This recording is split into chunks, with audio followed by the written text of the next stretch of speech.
আসসালামু আলাইকুম। Welcome to my class. আজকে এই ক্লাসটি থাকছে নবম ও দশম শ্রেণীর ব্যবসা উদ্যোগ বইয়ের ষষ্ঠ অধ্যায় ব্যবসা পরিকল্পনা অর্থাৎ বিজনেস প্ল্যানের ওপর। আজকে এই ক্লাসে আমরা যা যা শিখব তা হলো ব্যবসায় পরিকল্পনার ধারণা অর্থাৎ ব্যবসায় পরিকল্পনার কনসেপ্ট, ব্যবসায় পরিকল্পনার গুরুত্ব এবং আমরা যখন ব্যবসা পরিকল্পনা প্রণয়ন করব সেটা কোন প্রক্রিয়ায় করব অর্থাৎ প্রসেস অফ বিজনেস প্ল্যান। তো চলো শুরু করি। প্রথমটি ব্যবসায় পরিকল্পনার ধারণা। দেখো, ব্যবসার পরিকল্পনা পরে পড়ি, আগে আমরা জানি পরিকল্পনা কি।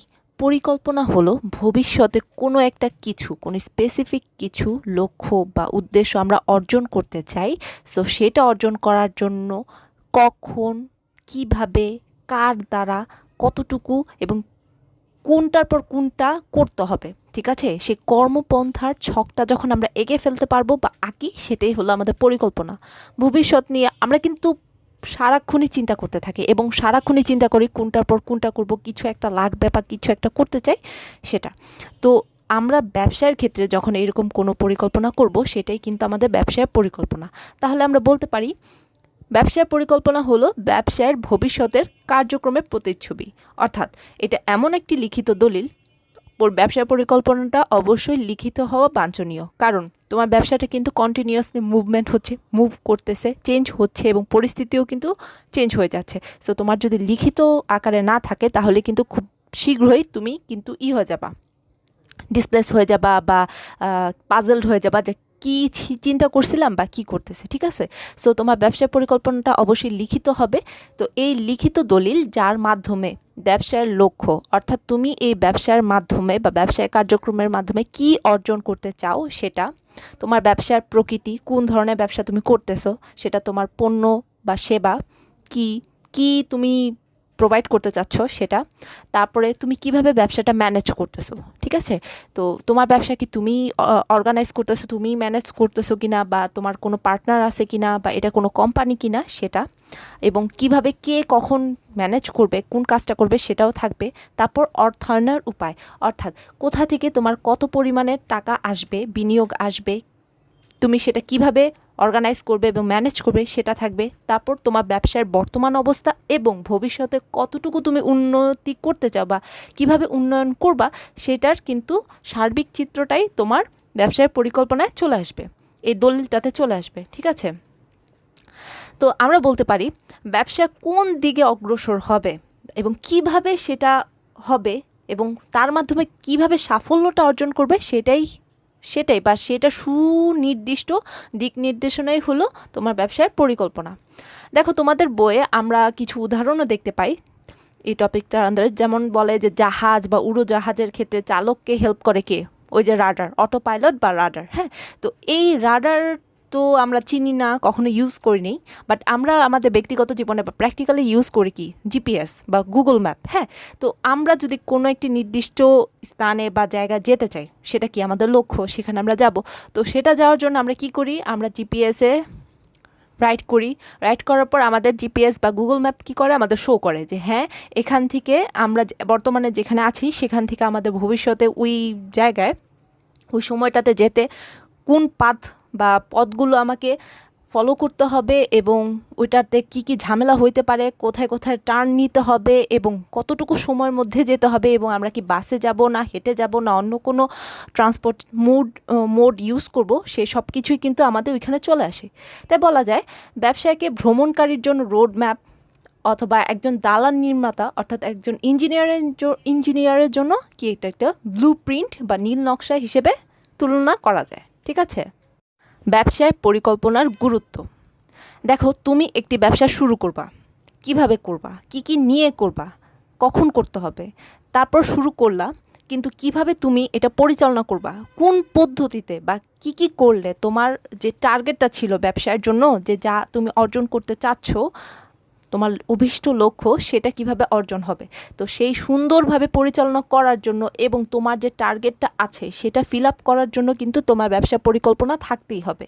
কারণ তোমার যদি একটি রোড ম্যাপ না থাকে বা কি করতে চাচ্ছ, কখন কোনটার পর কি করতে হবে, কি দিয়ে করতে হবে, সেটা যদি তোমার আগের থেকে সেট আপ করা না থাকে, তখন দেখা যাবে দিন শেষে তুমি যখন হিসাব করবা যে হ্যাঁ, আমার ইচ্ছা কী ছিল, টার্গেট কী ছিল, আর আমি যখন এটা আমার যে অ্যাকচুয়াল যে পারফরমেন্স সেটা যখন ইভ্যালুয়েট করব, তখন দেখব যে না আমার পরিকল্পনা যাই ছিল কি না আমি সেটা ফিল আপ করতে পারিনি, আমি এন্ড আপ হলাম অন্য কিছু দিয়ে বা অনেক কম কিছু দিয়ে।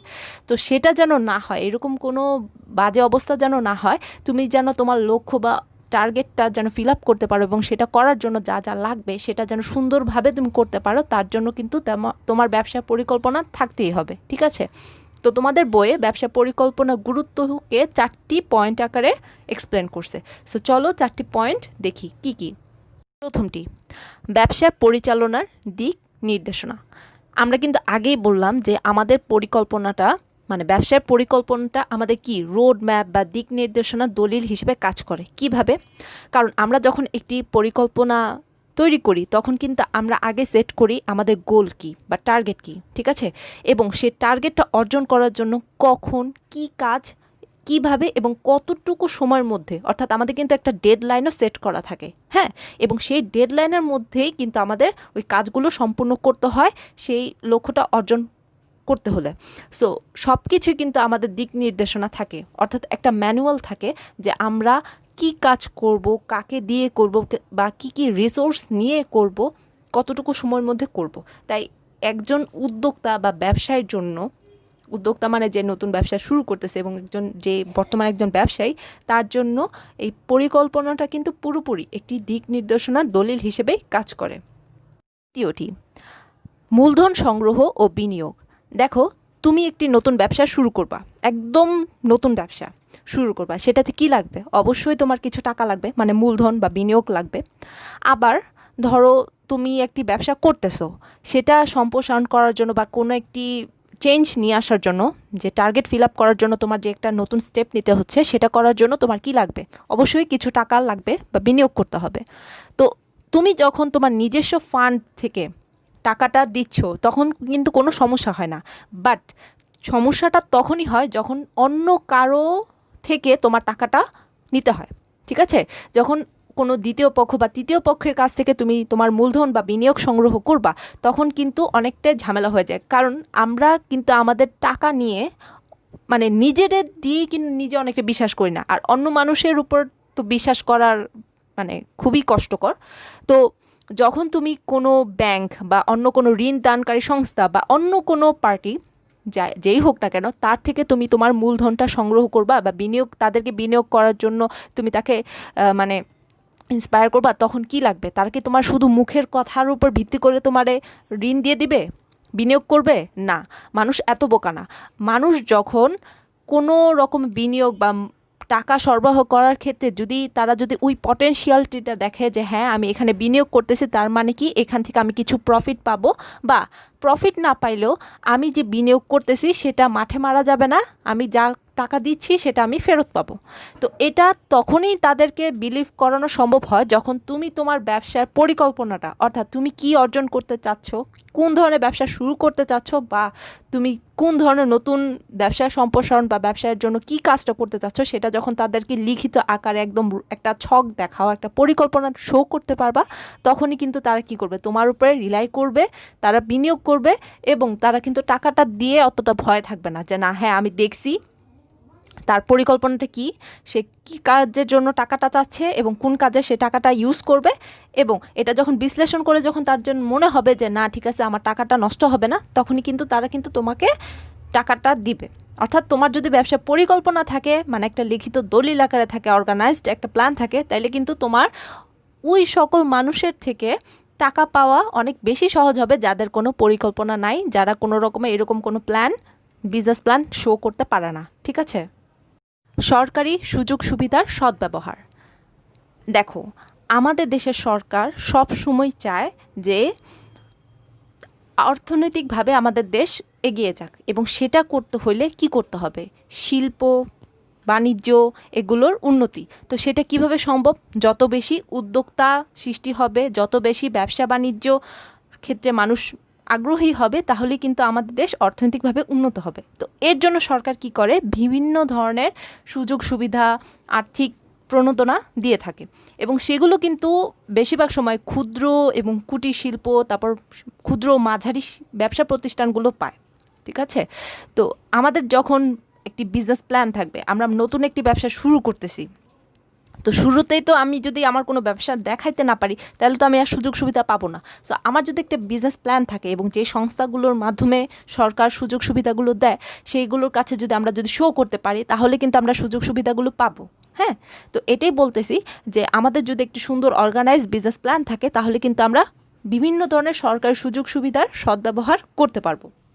শেষেরটি, সিদ্ধান্ত গ্রহণে সহায়তা। দেখো, আমাদের ব্যবসা পরিচালনা করতে হলে প্রতিনিয়ত কিছু না কিছু সিদ্ধান্ত নিতেই হবে। কেমন?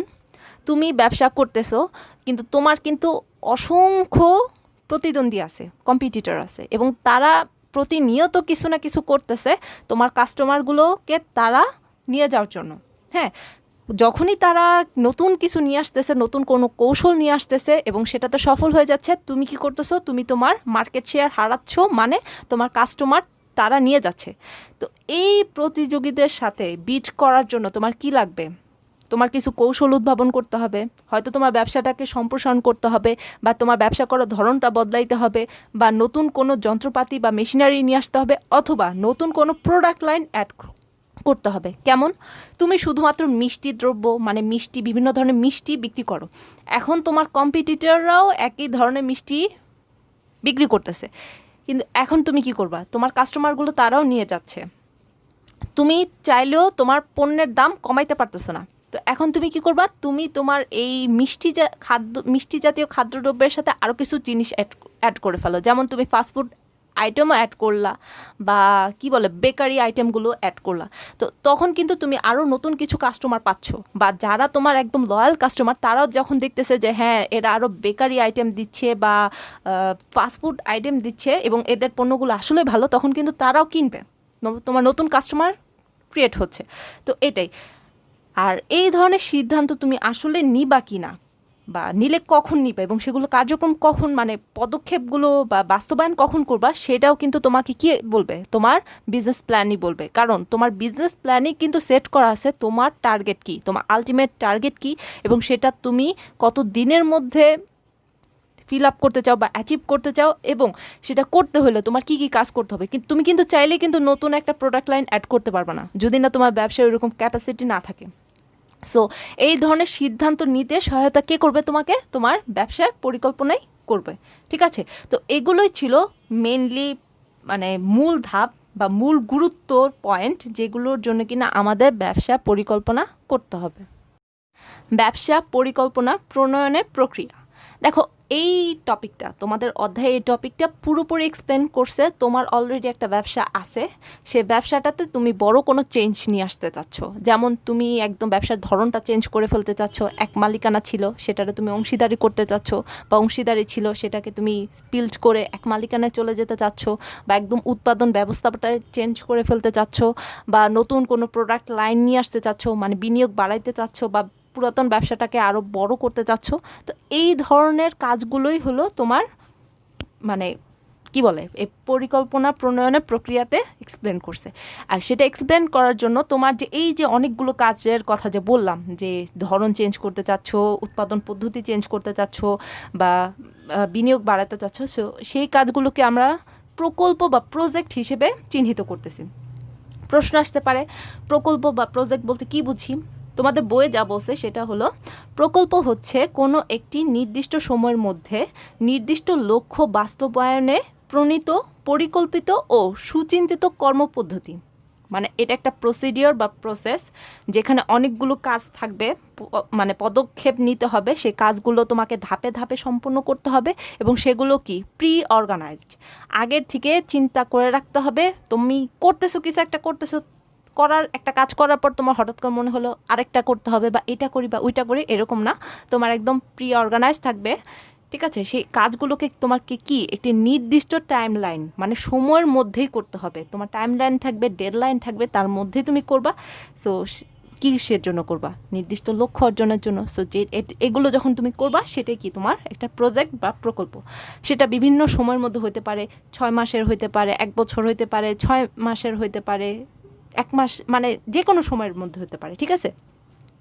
সো এই যে প্রকল্প প্রণয়ন আমি করব, কিভাবে করব? আমার প্রকল্প প্রণয়ন করার 3টি ধাপ আছে। হ্যাঁ, সো এই 3টি ধাপের মধ্যে প্রথমটি হলো প্রকল্প ধারণা চিহ্নিতকরণ। মানে তোমার যে প্রকল্প ধারণা বলতে এদিকে আইডিয়াকে বুঝাইছে, হ্যাঁ, কনসেপ্ট কিন্তু না। ধারণা বলতে এদিকে বোঝাচ্ছে আইডিয়া বা প্রজেক্টের যে আইডিয়া সেটা তুমি মানে আইডেন্টিফাই করবা, চিহ্নিত করবা। এরপর হলো তোমার যে আইডিয়াগুলো আসলো, তোমার কিন্তু শুধু একটা আইডিয়ার সাথে কাজ করলে হবে না, অনেকগুলো বিজনেস বা প্রজেক্ট আইডিয়ার সাথে কাজ করতে হবে, মাথায় নিয়ে আসতে হবে, কাজ না মাথায় নিয়ে আসতে হবে। তুমি সেগুলোকে পরে কি করবা, সেগুলো ইভালুয়েট করবা বা মূল্যায়ন করবা, এবং সেই মূল্যায়ন করার পর যেটাকে না তোমার সবচেয়ে বেশি প্রফিটেবল এবং সবচেয়ে বেশি রিয়েলিস্টিক এবং অ্যাচিভেবল মনে হবে, মানে হ্যাঁ এটা অর্জন করা যায় বা এটা বাস্তবায়ন করা যায় এবং এটাই সবচেয়ে ভালো হবে, তো সেটা তুমি চিহ্নিত করবা বা বাছাই করে আলাদা করে ফেলবা। এবং সেটা করার পরে তোমার কি করতে হবে, ব্যবসার প্রকল্প প্রতিবেদন প্রণয়ন, মানে তখন তুমি একটা প্রতিবেদন বানায় ফেলবা সেই প্রজেক্টের। তো এই 3টা ধাপ আমরা ধাপে ধাপে দেখবো, এবং এই তোমাদের এই চ্যাপ্টারে পুরো বাদবাকি সব কিছুই তোমাদের এই টপিকগুলোর উপরে। হ্যাঁ, তো এই প্রকল্প প্রণয়নের প্রক্রিয়ার যে 3টি ধাপ আছে সেগুলোর উপরেই কিন্তু আমাদের বাকি অধ্যায়ে সব আলোচনা আছে, এবং এই 3টি ধাপ খুবই গুরুত্বপূর্ণ, অনেক কিছু শেখার আছে আমাদের এবং অনেক আলোচনার প্রয়োজন আছে। তো ওই আলোচনা এবং 3টা ধাপই যদি আমরা এই লেকচারটাতে ইনক্লুড করি, তাহলে লেকচারটা আমাদের অনেক বেশি বড় হয়ে যাবে, আমাদের পড়তে ভালো লাগবে না। তো আমাদের এই ক্লাসটা আজকে এখানে শেষ করি। পরবর্তী লেকচারে আমরা এই 3টি ধাপ নিয়ে অনেক আলোচনা করব, অনেক কিছু শিখব, অনেক উদাহরণের মাধ্যমে আমরা ব্যাপারগুলো বোঝার চেষ্টা করব। তো এতক্ষণ মনোযোগ দিয়ে দেখার জন্য, শেখার জন্য তোমাদের সবাইকে অনেক ধন্যবাদ। ভালো থাকবে। আসসালামু আলাইকুম।